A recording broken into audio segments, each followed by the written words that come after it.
उर्जित नरके माझे सहकारी मित्र आहेत, ते कारखान्यात आम्ही एकत्रच काम करतोय. असू दे उर्जित असू दे. तर आम्ही एकत्रच कामाला असतोय. आता त्याच्या घराच्या इथे पाठीमागं बघू शकताय रॅट स्नेक आहे.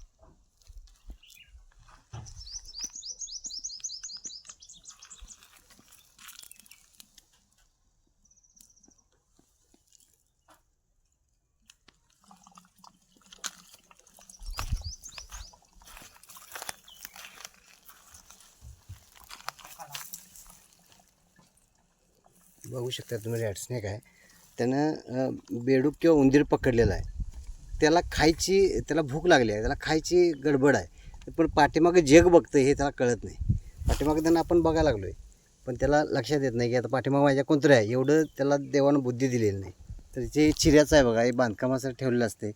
प्रत्येकाच्या पाठीमागं घराचे लाकडं वगैरे असे ठेवलेले असतात. खेड्यातलं असते ना, त्यामुळं हे लागते सगळं. शेतकऱ्याने सगळं हवं असते. हे आमचे सहकारी मित्र हे आता 4-12 करून आलेत. मी आता रात्री 8-4ला जाणार.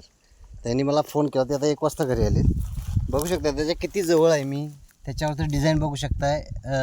त्याच्यावरती असे काळे आडवे पट्टे असतात. लांब असतो फार साप, हा लांबीला असतो. एकदम जवळ आहे मी त्याच्या. आता त्यानं बेडूक धरला आहे, तर काहीतरी पकडले, त्यामुळे त्याला खायचं जास्त आहे. म्हणजे भूक लागली त्याला. आता मी त्याला पकडतोय. तर हा साप विषारी नाही आहे, बिनविषारी आहे. त्यामुळं असे साप जरी समजा तुम्हाला पाठीमाग घरात वगैरे परड्यात वगैरे दिसले तर मारू नका तुम्ही सापांना. साप वाचला पाहिजे. हे आपल्याकडं आता हवा आहे साप खरं तर, का तर उंदरं खाते. परत ह्याच्यापासून आपलं नुकसान काय नाही आहे. हे आपलं पीक खात नाही, त्यामुळे ह्याच्यापासून नुकसान काय नाही. बघू शकता तुम्ही याला. मी आता हे करताना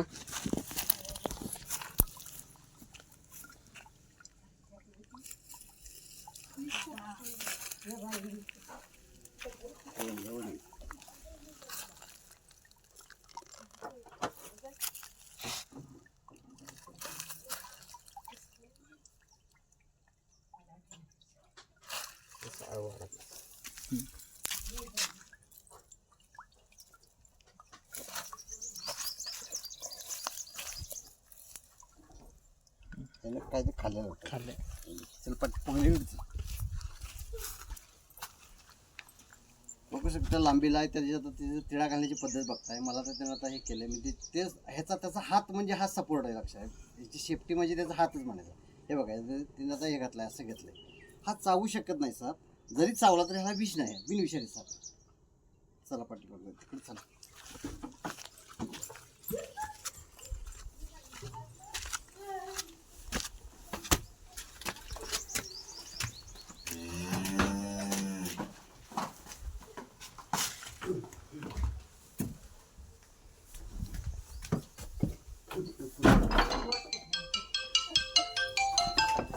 व्हिडिओ कट करतो.